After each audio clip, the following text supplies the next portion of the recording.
first thing that we want to talk about is the actual scan. This is a scan that we put together. I'm sure you could do it on other platforms. We're going to be using Thinkorswim here.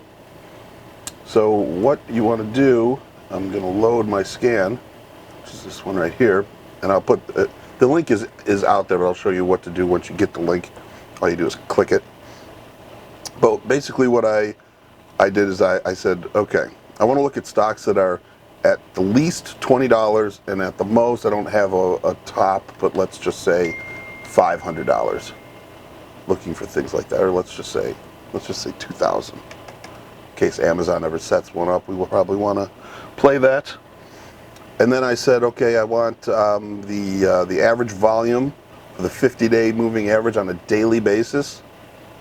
On a simple moving average, I want it greater than, right here I have 1 million, just to knock out any of your penny stocks or low volume stocks that we don't want to waste our time even looking at. And then the actual study itself is here. It's a custom study that I made.